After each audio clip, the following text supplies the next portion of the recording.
Sir ಅವ್ರ ವ್ಯಾಖ್ಯಾನ ನೀವು ಗಮನಿಸ್ತಾ ಇದ್ದೀರಿ, ಕಾಂಗ್ರೆಸ್ನಲ್ಲಿ ಬಣನೇ ಇಲ್ಲ ಅಂತ ಹೇಳ್ತಾ ಇದ್ದಾರೆ. ಒಂದು ಕಡೆ ಇವತ್ತು ಕಾಂಗ್ರೆಸ್ ತೆಗೆದುಕೊಂಡಿರ್ತಕ್ಕಂತಹ ನಿರ್ಧಾರ ಸರ್, ಇದನ್ನ ನೀವು ಹೆಂಗೆ ವ್ಯಾಖ್ಯಾನಿಸ್ತೀರಿ? ಸರ್, ರಾಜಣ್ಣವರು ಇವತ್ತು ಯಾವ ಮಂತ್ರಿಮಂಡಲ ಕಾಂಗ್ರೆಸ್ ಸರ್ಕಾರದಲ್ಲಿದೆ, ರಾಜಣ್ಣವರು ಅವರ ಹೇಳಿಕೆಗಳು, ಅವ್ರ ಸರ್ಕಾರ ರಚನೆ ಆದಾಗಿಂದನೂ ಕೂಡ ಅವರ ಹೇಳಿಕೆಗಳನ್ನು ರಾಜ್ಯದ ಜನ ನೋಡಿದ್ದಾರೆ. ಬಣ ಇಲ್ಲ ಅನ್ನುವಂಥದ್ದನ್ನು ಹೇಳುವಂಥದ್ದೇ ಇಲ್ಲ. ಅವರು ಸಿದ್ದರಾಮಯ್ಯನವ್ರ ಬಣದಲ್ಲಿ ಗುರುತಿಸ್ಕೊಂಡಿದ್ರು, ಅವ್ರ ಪರವಾಗೇ ನಿಂತಿದ್ರು. ಅದಕ್ಕೆ ಸಾಕಷ್ಟು ಉದಾಹರಣೆಗಳನ್ನು ನಾವು ಕೊಡ್ತಾ ಹೋಗ್ಬೋದು.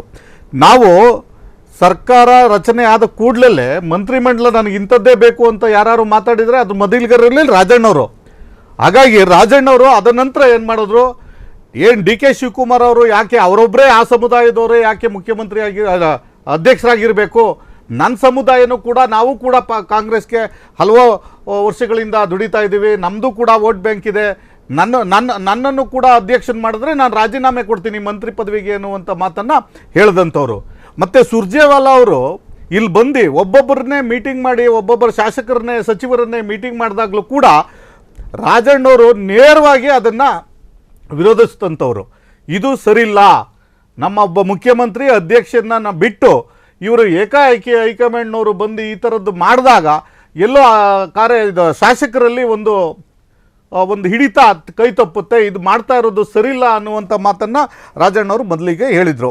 ಅವರು ಮತ್ತೆ ಸದನದಲ್ಲೇ ಹೇಳುವಂಥದ್ದು, ಸದನದಲ್ಲೇ ಹನಿ ಡ್ರಾಪ್ ನನಗಾಗಿದೆ ಅಂತಂದಾಗ ಯಾರು ಕೂಡ ಅವ್ರ ಬೆಂಬಲಕ್ಕೆ ನಿಂತ್ಕೊಳ್ಳಿಲ್ಲ, ಅವ್ರ ಪರವಾಗಿ ಯಾರೂ ನಿಂತ್ಕೊಳ್ಳಿಲ್ಲ. ಅವರೇ ಹೋಗಿ ಕಂಪ್ಲೇಂಟನ್ನು ಕೊಟ್ಟರು, ಪರಮೇಶ್ವರ್ ಕೊಟ್ಟರು ಕೂಡ ಅದೇನೂ ಫಲ ಸಿಗಲಿಲ್ಲ ಅವ್ರಿಗೆ. ಅವರ ಒಬ್ಬ ಶಾಸಕರನ್ನು, ಒಬ್ಬ ಮಂತ್ರಿಯನ್ನು ಅವ್ರಿಗೆ ಬೆಂಬಲ ಕೊಟ್ಟು ಅವ್ರಿಗೆ ನೈತಿಕವಾದಂಥ ಒಂದು ರಕ್ಷಣೆ ಕೊಡುವಂಥ ಕೆಲಸವನ್ನು ಇದೇ ಸರ್ಕಾರ ಮಾಡದೇ ಇರೋದು ಕೂಡ ರಾಜಣ್ಣವ್ರಿಗೆ ಅಸಮಾಧಾನ ಇತ್ತು. ಅವ್ರು ಮಾತಾಡ್ದಂಥ ಎಲ್ಲ ಹೇಳಿಕೆಗಳು ಅವ್ರಿಗೆ ಮುಳುವಾಗಿದೆ. ಮತ್ತು ರಾಜಣ್ಣವ್ರು ಪದೇ ಪದೇ ಹೇಳ್ತಾಯಿದ್ರು ಸೆಪ್ಟೆಂಬರ್ ಕ್ರಾಂತಿ ಆಗುತ್ತೆ ಅಂತ. ಅದು ಸೆಪ್ಟೆಂಬರ್ ಹೋಗಿ ಆಗಸ್ಟ್ಗೆ ಆಗಿಬಿಟ್ಟಿದೆ. ಆದ್ದರಿಂದ ರಾಜಣ್ಣವರು ಒಬ್ಬ ಎಸ್ ಟಿ ಸಮುದಾಯದ ನಾಯಕರು. ನೋಡಿ, ಇಲ್ಲಿ ಮತ್ತೊಬ್ಬ ನಾಯಕನು ಕೂಡ ಎಸ್ ಟಿ ಸಮುದಾಯದ ನಾಗೇಂದ್ರ ಅವರು ರಾಜೀನಾಮೆ ಕೊಟ್ಟಿದ್ದು ಕೂಡ ಒಂದು ದೊಡ್ಡ ಹಗರಣದಲ್ಲಿ ಸಿಗಾಕೊಂಡು ರಾಜೀನಾಮೆಯನ್ನು ಕೊಡಬೇಕಾಗಿತ್ತು. ಅದರಲ್ಲಿ ಸಾಬೀತಾಯಿತು 148 ಕೋಟಿ ಹಣ ದುರ್ಬಳಕೆ ಆಗಿದೆ, ಹಣವನ್ನು ಬಳಕೆಯಾಗಿದೆ ಅಂತ. ಈಗ ರಾಜಣ್ಣವರು ಸ್ವತಃ ರಾಜೀನಾಮೆಯನ್ನು ಏಕಾಏಕಿ ಅವ್ರ ಮಗನ ಕೈಲಿ ರಾಜೀನಾಮೆ ಕೊಟ್ಟು ಕಳಿಸ್ತಾರೆ. ಅದನ್ನು ಮುಲಾಜೆ ಇಲ್ಲ, ಕರೆದು ಮಾತಾಡುವಂಥದ್ದೇ ಇಲ್ಲ. ರಾಜೀನಾಮೆ ಅಕ್ಸೆಪ್ಟ್ ಆಗಿದೆ, ಬರೀ ಒಂದು 10 ನಿಮಿಷದಲ್ಲಿ ಆ ಹೇಳಿಕೆ ನಮಗೆ ಬಂದಿದೆ. ಹಾಗಾಗಿ ಇಲ್ಲಿ ಎಲ್ಲೋ ಒಂದು ಕಡೆ ಕಾಂಗ್ರೆಸ್ನಲ್ಲಿ ಈಗ ಶುರು ಆಗಿದೆ. ಇದು ಏನು ಶಾಸಕರ ಏನು ಸಿ ಎಮ್ ಅವರು ಸುರ್ಜೇವಾಲಾ ಅವರು ಬಂದು ಹೋದ ನಂತರ ಏನಾಗಿತ್ತು, ರಾಜ್ಯದಲ್ಲಿ ಎಲ್ಲರಿಗೂ 50 ಕೋಟಿ ಅನುದಾನವನ್ನು ಕೊಡಲೇಬೇಕು ಅನ್ನುವಂಥದ್ದನ್ನು ಸುರ್ಜೇವಾಲಾ ಅವ್ರ ಮುಖಾಂತರ ಇವ್ರು ಪಡ್ಕೋಬೇಕಾಯಿತು. ಅದು ಮತ್ತೆ ಸಮನ್ವಯ ಸಮಿತಿಯಲ್ಲಿ ಅಧ್ಯಕ್ಷರನ್ನ ಮತ್ತು ಡಿ ಸಿ ಎಮ್ಮನ್ನು ಹೊರಗಡೆ ಇಟ್ಟು ಸಿದ್ದರಾಮಯ್ಯನವರು ಒಂದು ಎಲ್ಲ ಶಾಸಕರ ಮೀಟಿಂಗನ್ನು ಮತ್ತು ಸಚಿವರ ಮೀಟಿಂಗನ್ನು ಮಾಡಿದಾಗ ಈ 50 ಕೋಟಿ ಅನುದಾನವನ್ನು ಕೊಡೋದ್ರಲ್ಲೂ ಕೂಡ ಎಲ್ಲೋ ಒಂದು ಕಡೆ ಅವರ ಬಣದವ್ರಿಗೆ ಈ ಥರದ್ದು ಕೆಲಸಗಳಾಗ್ತಾ ಇದೆ ಅನ್ನೋದು ರಾಜ್ಯಕ್ಕೆ ಗೊತ್ತಾಗಿತ್ತು. ರಾಜಣ್ಣವರು ಈಗ ರಾಜೀನಾಮೆ ಕೊಡುವಂಥದ್ದು ನಮಗೇನು ಆಶ್ಚರ್ಯ ಏನಾಗಿಲ್ಲ. ಅವ್ರಿಗೆ ಇಲ್ಲಿ ಕಳೆದ 1 ವರ್ಷದಿಂದ ಉಸಿರು ಕಟ್ಟದಂಥ ವಾತಾವರಣವಿತ್ತು, ಅದನ್ನು ಈಗ ಮಾಡಿದ್ದಾರೆ.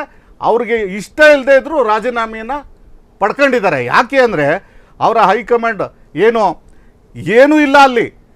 ಆ ಗಂಟೆಯಲ್ಲಿ ಅವ್ರಿಗೆ ಕೊಟ್ಟಂಥ ವೋಟರ್ ಐ ಡಿ ಹಗರಣ, ನಮ್ಮ ಮತ ಕಳವಾಗಿದೆ ಅಂತ ರಾಹುಲ್ ಗಾಂಧಿ ಅವರು ಬಂದು ಅದನ್ನು ಪ್ರಚಾರ ಮಾಡಿದ್ರು. ಇಲ್ಲಿ ಅದರಲ್ಲಿ ಏನು ಕೂಡ ಒಂದೇ ಒಂದು ಸತ್ಯನೂ ಕೂಡ ಇಲ್ಲ ಅನ್ನುವಂಥದ್ದನ್ನು ನಿಮ್ಮ ಟಿ ವಿ ಮಾಧ್ಯಮದ ಎಲ್ಲ ಟಿ ವಿಗಳು ಕೂಡ ಮಾಧ್ಯಮ ಮಿತ್ರರು ಹೋಗಿ ರಾಜಣ್ಣ ಸತ್ಯ ಹೇಳಿದ್ರಿಂದ ಹೌದು, ಈಗ ಅವರು ಎಲ್ಲರೂ ಕೂಡ ಅದನ್ನು ತನಿಖೆ ಮಾಡೋದ್ರ ಮುಖಾಂತರನೇ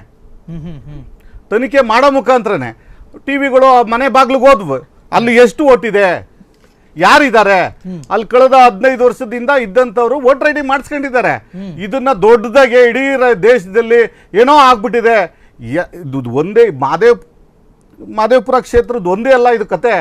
ಇಡೀ ರಾಜ್ಯದಲ್ಲಿ 0 ಇರುವಂತ ಮನೆಗಳ ಸಂಖ್ಯೆನೇ ಮನೆ ನಂಬರೇ ಇಲ್ಲ, ಅದಕ್ಕೆಲ್ಲ 0 ಇದೆ. ಈ ವರ್ಣ ಕ್ಷೇತ್ರದಲ್ಲೇ ತುಂಬಾ ಇದೆ ಆ ಥರದ್ದು, ಪ್ರತಿಯೊಂದು ಕ್ಷೇತ್ರದಲ್ಲೇ ಇದೆ. ಅಂಥದ್ದನ್ನು ಸರಿಯಾದಂಥ ಒಂದು ತಿಳುವಳಿಕೆ ಇಲ್ದೇ, ಅದಕ್ಕೆ ತಯಾರಿ ಇಲ್ದೇ ಏಕಾಏಕಿ ಯಾರದೋ ಒಂದು ಮಾತು ಕಟ್ಕೊಂಡು ರಾಹುಲ್ ಗಾಂಧಿಯವರು ಬಂದು ಅದನ್ನು TDP ಮಾಡಿ ಅದನ್ನು ಪ್ರದರ್ಶನ ಮಾಡಿ ಏನೋ ಒಂದು ಮಾಡೋಕ್ಕೆ ಹೋಗಿ ಇವತ್ತು ನಗೆಪಾಡ್ಲಿಗೆ ತುತ್ತಾಗಿದ್ದಾರೆ.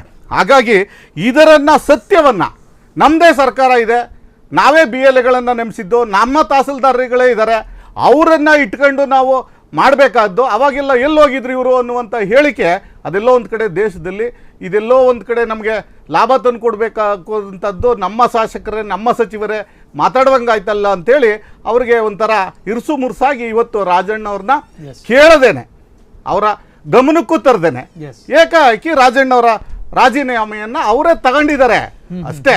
ಇದು ರಾಜಣ್ಣವ್ರಿಗೆ ಏನು ದೆಹಲಿಯಿಂದ ಬಂದಿರುವಂತ ರಾಜೀನಾಮೆ ಇದು. ಇವ್ರೇನಿದ್ರು ಸೈನ್ ಹಾಕಿ ಕೊಟ್ಟು ಕಳಿಸಿರೋದು ಅಷ್ಟೇ. ಹಾಗಾಗಿ ಈ ಸರ್ಕಾರ ಒಂದು ದಲಿತರ ವಿರೋಧಿ ಅನ್ನೋದಕ್ಕೆ ಮತ್ತೊಂದು ಸಾಬೀತಾಗಿದೆ ಇಲ್ಲಿ.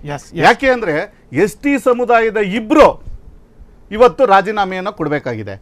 ದಲಿತ ಸಮುದಾಯದ ನಾಯಕರುಗಳು ಇವತ್ತು ಏನೋ ಒಳ ಮೀಸಲಾತಿಯಲ್ಲಿ ಗುದ್ದಾಡುವಂಗಾಗಿದೆ.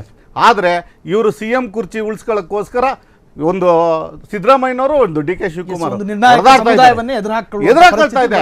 ನೋಡಿ, ಇಂಥ ದೊಡ್ಡ ಒಬ್ಬ ಸಮುದಾಯದ ನಾಯಕ ಇವತ್ತು ರಾಜೀನಾಮೆ ಏನಂತದ್ದು, ಒಬ್ಬ ರಾಷ್ಟ್ರೀಯ ಅಧ್ಯಕ್ಷನ ಹೇಳುವಂಥದ್ದು ಸತ್ಯ ಹೇಳಿದ್ದಾರೆ, ಸುಳ್ಳೇನು ಹೇಳಿಲ್ಲ ಅವರು. ಅದು ಎಲ್ಲರಿಗೂ ಗೊತ್ತಿದೆ, ಎಲ್ಲ ಬುದ್ಧಿವಂತರಿಗೂ ಗೊತ್ತಿದೆ. ಇದನ್ನ ಸತ್ಯ ಹೇಳಿದ ತಕ್ಷಣನೇ ಅವ್ರು ರಾಜೀನಾಮೆಯನ್ನ ನೇರವಾಗಿ ಪಡ್ಕೊಳ್ತಾರೆ ಅಂದ್ರೆ ಈ ಸಮುದಾಯಕ್ಕೆ, ಅದರಲ್ಲೂ SC ST ಗಳಿಗೆ ಆಗಿರುವಂತದ್ದು ಕಾಂಗ್ರೆಸ್ ಬಹಳ ದೊಡ್ಡ ಒಂದು ರಿಯಾಕ್ಟ್ ತಗೋತೀನಿ.